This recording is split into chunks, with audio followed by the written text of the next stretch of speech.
The stone tool came out of the cliff face in Pennsylvania, sealed under layers that should have been empty. No one was supposed to be here this early. The rules were clear. The first Americans were the Clovis people, 13,000 years ago, no exceptions. Then the lab result came back older, thousands of years older. And instead of rewriting the map, the field went after the site. This wasn't the only crack.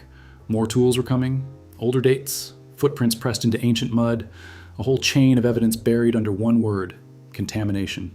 This wasn't supposed to be here, and someone really didn't want it to be the new timeline. Let me take you to a rock overhang in southwestern Pennsylvania, about 30 miles from Pittsburgh, along a small creek called Cross Creek. This is Meadowcroft Rock Shelter. From the outside, it doesn't look like a place that started an academic war. It's a sandstone overhang, the kind of dry, sheltered spot where people have taken cover from rain for thousands of years. But that's exactly the point. People took cover here, and they left things behind, layer after layer after layer. When archaeologist James Adovasio began excavating in the early 1970s, he did it the slow way, the careful way, the way that leaves almost no room for error.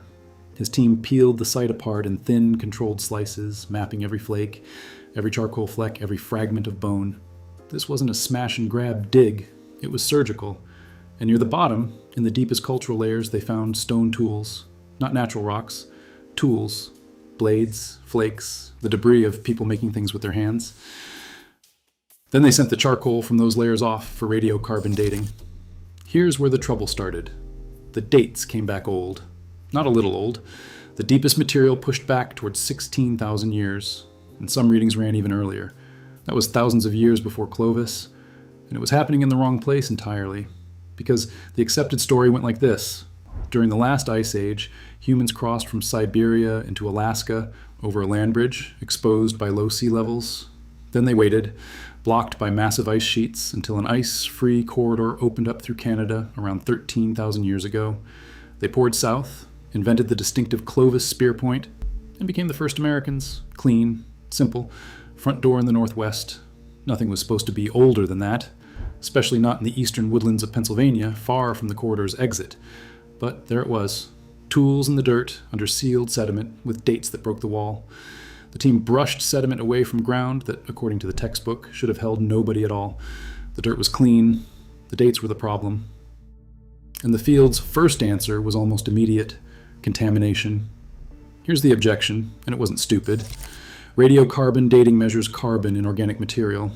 If older carbon somehow seeped into the samples, it would make them read as older than they really were. And Meadowcroft had a suspect nearby. The region sits on coal deposits. Groundwater moving through coal could, in theory, carry ancient carbon into the layers and poison the dates. That's a real chemical concern. It deserved to be checked. So it was checked again and again. Leading defenders of the Clovis first model, the geoarchaeologist C. Vance Haynes, chief among them, pressed hard on those dates. They wanted the smoking gun. They wanted the coal particle, the contaminated fiber, the physical proof that the samples were dirty. And the smoking gun didn't show up. Researchers examined the samples for coal particles. They didn't find the contamination the theory required. The sediment around the tools showed no obvious sign of the disturbance that would explain the dates away. The layers were intact. The stratigraphy held. Same layer, same problem, test it again, and it wouldn't cooperate.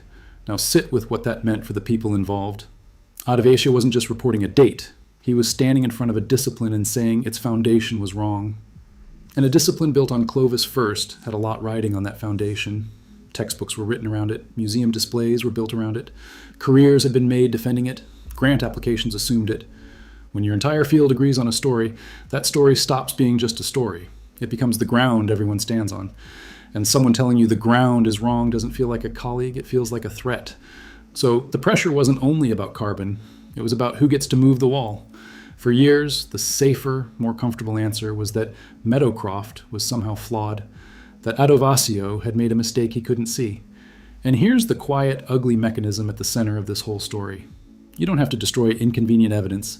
You just have to make the person carrying it look reckless. Call the date questionable often enough, and people stop citing it. Not because it was disproven, because it became easier to avoid. One strange site can be dismissed that way. But then a second site appeared, in the opposite hemisphere, and it was much harder to laugh off. Travel to southern Chile, a cold, wet stream bank called Monte Verde, If Meadowcroft was a problem, Monte Verde was a nightmare for the old model, and for a beautifully strange reason: water. Most archaeological sites lose their organic material fast. Wood rots, plants disintegrate, soft tissue vanishes. Usually all you get is stone and bone, but Monte Verde got buried under a peat bog, and the waterlogged, oxygen-starved mud acted like a preservation vault. It kept things that almost never survive. Tom Dillahay and his team found wood, worked wood, the remains of structures, plant material including species people had gathered, even a scrap that appeared to be preserved animal hide. This wasn't a scatter of ambiguous stones. It was the soft, human texture of a living camp. And the dates came back around 14,500 years, older than Clovis. And here's the part that made the timeline scream.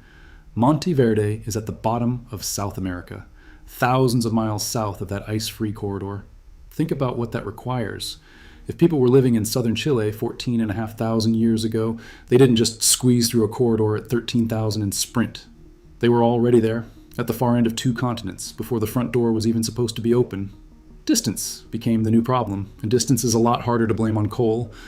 For a while, Monte Verde got the same treatment: skepticism, doubt, the suggestion that something was off. But the evidence was so rich and so well documented that the field eventually did something it rarely does. It went to look. In 1997, a group of respected archaeologists, including some hardened skeptics of pre-Clovis claims, traveled to Chile to examine the site and the collections in person. This was the moment of truth. Not a paper, not a conference argument at a distance, boots on the actual ground. And most of them walked away convinced. They accepted that Monte Verde was real, that it was human, and that it was older than Clovis. For a discipline that had spent decades defending a hard wall, this was as close to a public crack as it gets. But notice how the crack formed. Quietly, carefully, with hedges. Monte Verde got accepted almost as a special case, a single exception the field could absorb. And here's what didn't happen. Nobody marched back to Pennsylvania and reopened the Meadowcroft fight with fresh apologies. The older battle just sat there, still labeled controversial while the field moved on. The field didn't apologize. It adjusted. And an adjustment is not the same as a reckoning. Then came a third site. And 3 is where coincidence starts to die. Cactus Hill, Virginia. Back on the East Coast, not far in spirit from Meadowcroft. At Cactus Hill, excavators dug down through a Clovis layer, the expected 13,000-year horizon, and kept going. Below it, in older sand, they found more stone tools. Artifacts sitting beneath the layer that was supposed to represent the first Americans. Read that again. Below Clovis, which means before Clovis. Stratigraphy doesn't lie about order. The stuff underneath is older than the stuff on top. Now, critics raised the obvious concern. In sandy soil, could artifacts have slipped downward over time, worming their way below where they belonged? It's a fair question. Sand moves, roots push, animals burrow. But here's what was happening across the whole debate. Every single site got picked apart individually. Meadowcroft had its coal, Monte Verde had its skeptics, Cactus Hill had its sand. Each objection was tailored to each site. And in isolation, each objection sounded reasonable. The trouble was the pattern, because you could explain away one site, maybe 2. But when Pennsylvania and Chile and Virginia all independently produced evidence pointing past the same wall, the explanation started to feel like work, like effort spent protecting a conclusion instead of testing it. By itself, each site looked like an exception. Together, they looked like pressure. And then the evidence got more intimate than tools. It got personal. Go to Oregon. A set of dry caves overlooking an ancient lake basin. The Paisley Caves. What Dennis Jenkins and his team recovered here wasn't a spear point. It was something no one could mistake for a coincidence of geology. Human coprolites. Ancient, dried-out human feces. I know how that sounds. But think about what it actually is. It's the direct residue of a human body, a meal, processed, and left behind. You can extract DNA from it, and the DNA came back human, with genetic signatures linking to Native American ancestry. The dates ran to around 14,300 years, pre-Clovis, again. And the counterattack came fast, and it was clever. DNA is fragile and easy to contaminate. Every archaeologist who handles a sample sheds their own genetic material. So critics asked the sharp question, could modern DNA from the excavators or lab workers have leaked into these samples and faked an ancient human signal? Fair, genuinely fair. That's exactly the kind of question that should be asked. So the team pushed back with the physical evidence. They looked at where the coprolites sat in the sediment, they dated associated material, they worked to rule out the contamination pathways, and defended the stratigraphy that surrounded the finds. The samples kept passing the checks that were supposed to sink them. This is the most intimate evidence in the whole story. Not a tool someone might have dropped, not a stone that might have shifted. The actual trace of a human body on this landscape before the timeline said anyone should be here at all. The objection was fair. It also kept losing. And by now, you should be noticing the shape of this thing, because here's what I want to be careful about. There was no secret meeting, no committee deciding to bury the truth, no villain in a back room. That's not what this is. What this is something more ordinary and honestly more dangerous. Certainty protecting itself. When a model becomes the consensus, doubt stops being neutral. It starts flowing in one direction. Extraordinary claims get extraordinary scrutiny, which sounds fair, until you realize the claims that support the old model barely get scrutinized at all. The wall gets defended by default, and the people on the wrong side of it spend years, sometimes decades, reproving what they already showed. Nobody had to conspire. The inertia did the work for free. The researchers who found this evidence early didn't get to be pioneers. They got to be problems. They defended their dates over and over while the field treated their sites as contamination until enough evidence piled up to make that impossible. And then came the discovery that turned this whole abstract argument into something you could see with your own eyes. Not a molecule, not a date on a printout, a footprint, White Sands, New Mexico, a national park of blinding gypsum dunes, and beneath them, the bed of an ancient lake. In that old lakeshore mud, researchers found human footprints, fossilized, pressed into the ground by real feet, then buried and preserved for a very long time. Adult prints, children's prints, a trackway of people moving across a wet Ice Age landscape. And here's the detail that stops your breath. Some of those human tracks were found near the tracks of extinct Ice Age animals, giant ground sloths, the megafauna that vanished at the end of the Ice Age, people and those animals sharing the same ground at the same time. Then researchers dated the layers, and the number was staggering.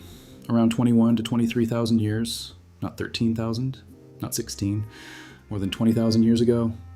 Deep into the last glacial maximum when the ice sheets were at their peak and that famous corridor was slammed shut.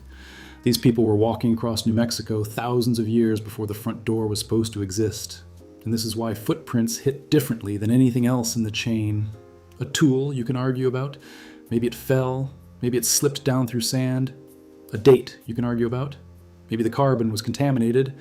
But a footprint is a person, in the moment, walking. You can't argue that a footprint fell into an older layer. The foot pressed the mud when the mud was soft, and the mud was soft 20,000 years ago. The footprint outlasted the person who made it by 20,000 years. And it carried a message the person never intended to send. We were here before you said we could be. You can argue a date. It's much harder to argue a footprint. But the field tried anyway, and the objection landed on the one soft spot. How did they get that date? The original study dated seeds of an aquatic plant found in the same layers as the prints. And critics pointed at a real problem with aquatic plants. Water plants can absorb carbon from the water around them, and if that water carries old, dissolved carbon, the plant can inherit an age that's too old. It's called the reservoir effect. So the seed dates, critics argued, might be inflated. The footprints might be younger than they looked. That was the escape hatch. If the seeds were unreliable, the whole shocking result could deflate. So the researchers went back, and this time they didn't rely on the seeds alone. They dated pollen from land plants, which don't have the aquatic carbon problem. They used optically stimulated luminescence, a completely different method that measures the last time quartz grains saw sunlight. No carbon involved at all. Different materials, different methods, independent clocks, and the answer came back in the same window, around the same staggering age. Same answer, different method, same answer. That was the problem for the critics. Because you can dismiss one dating technique, it's much harder to dismiss three that don't share the same weakness and all point to the same conclusion. The wall wasn't just cracked anymore, people were walking straight through it. And now, because the timeline had already moved so far, I have to take you to the most extreme claim in this whole story. And I need you to hold two things at once. This one is not accepted. Most researchers reject it. But it matters because of what it reveals. Southern California, a highway construction project, the cerutti mastodon site. During excavation, workers uncovered the bones of a mastodon. Nothing unusual there. But some researchers, led by Steve Holen and paleontologist Tom Demir, argued the bones told a stranger story. The way they were broken, they said, looked deliberate, fractured in a fresh, spiral pattern like bones smashed for marrow. And near them sat heavy stones they interpreted as hammers and anvils. Tools, they argued, used to break the bones. The claim was that some kind of early human relative processed this mastodon. And the date? Around 130,000 years. Not 13,000, 130,000. 10 times older than Clovis. Now, here is where I stay honest with you. The scientific community largely rejects this interpretation. Most researchers do not accept that cerutti shows human activity at all. The mainstream explanation is that heavy construction equipment, or natural forces, broke those bones and the stones were just stones. There is no accepted body of other sites supporting a human presence in the Americas that early. This is not proven. It is, by any fair reading, a fringe claim. So why am I telling you about it? Because of what it reveals about the shape of the debate. A generation earlier saying humans were in America 16,000 years ago was enough to make you a target. Now, researchers were publishing a 130,000-year claim in a major journal, and the field had to argue it out on the merits. If cerutti were right, it wouldn't just bend the timeline. It would snap it. And that's exactly why the pushback is so fierce, and in this case, why the caution is justified. But the extreme edge tells you something the careful middle can't. Once the wall started moving, the argument lost its ceiling. The question was no longer, was the old date wrong? It was, how wrong and by how much? The extreme case revealed how far the whole debate had already stretched. So step back and ask the real question underneath all of this. If people were spread across 2 continents this early, how did they get here? Because the tidy, single-file march through an ice-free corridor doesn't work anymore. The corridor opened too late. The DNA tells part of the answer, and it isn't tidy either. Scientists sequenced the genome from a Clovis-era burial in Montana, an infant known as Anzac I, around 13,000 years old. The results connected this ancient child to living Native American populations, confirming deep ancestral roots on the continent. But the broader picture from ancient DNA has kept getting more complicated. The peopling of the Americas looks less like one clean wave and more like a branching, mixing, layered process. More than one population signal, more than one story. The clean model wanted one migration, one route, one people. The genetics keep refusing to stay that neat. And if they didn't come through the corridor, there's another way in, down the coast. This is the coastal migration idea, sometimes called the Kelp Highway, argued by researchers like John Erlandson. Picture it. While the interior of the continent was choked with ice, the Pacific coastline may have offered a passable route.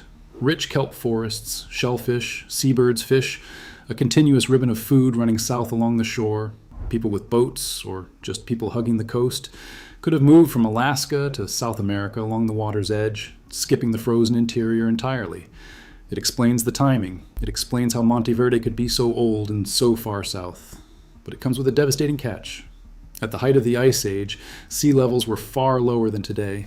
That ancient coastline, the one those first travelers would have walked, is now underwater, drowned by the rising seas when the glaciers melted. The camps, the tools, the hearths, the footprints, if they existed, are sitting underwater off the modern shore. The best evidence for how the first Americans arrived may not be missing. It may just be submerged. Think about what that does to this entire fight. For decades, inland archaeologists searched the interior and found little older than Clovis, and took that absence as proof. No evidence, no early people. But if the early people walked a coastline that no longer exists above water, then the interior was always the wrong place to look.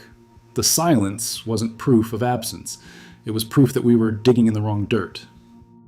So let me separate this cleanly, because you deserve the honest version, what's established. Multiple sites now show human presence in the Americas before Clovis. Monte Verde is widely accepted. The White Sands footprints, backed by multiple independent dating methods, place people here deep in the Ice Age. Pre-Clovis is no longer the fringe, it's the new baseline. What's still debated, the exact roots, some of the specific dates, how to read parts of the ancient DNA, the full timing of the coastal migration. Real scientists still argue these in good faith. What's speculation? Cerutti and its 130,000-year claim, the far edge, rejected by most, unsupported by a pattern of other sites. That separation matters, because this story is dramatic, but it doesn't need to lie to be dramatic. Now go back to that sandstone overhang in Pennsylvania. Meadowcroft, where this started. Those inconvenient dates that a generation of critics tried so hard to explain away, they were never actually overturned. The contamination smoking gun never showed up. The site is still there. The layers are still there. And the deep dates still sit in the record, waiting, having outlasted most of the people who insisted they had to be wrong. Here's the part I can't stop thinking about. Clovis, first, didn't die in one dramatic public moment. There was no press conference, no apology, no scientist standing up to say we punished the people who were right. That's not how it went. It retreated quietly, in softer textbook language, in revised diagrams that added a coastal arrow, in museum labels rewritten to say one of the early cultures instead of the first, in careful new papers that treated pre-clovis as obvious, as if the brutal fight had never happened, as if nobody had spent years being treated like a problem for saying exactly this. The old map didn't burn. It just quietly changed shape and hoped you wouldn't notice how hard it had fought to stay the same. And the deepest question is still open. If the real evidence is under the water, drowned along a coastline we can't easily reach, then how much of the first American story are we still missing? How many camps, how many hearths, how many footprints are sitting in the dark under the Pacific, holding the beginning of a story we only started to believe when the ground forced us to? Picture that sealed layer in the Pennsylvania cliff at dusk. One old date the field spent decades trying to explain away. And somewhere off the coast, under the cold water, an ancient shoreline where the rest of it may still be waiting for us to admit it was there all along.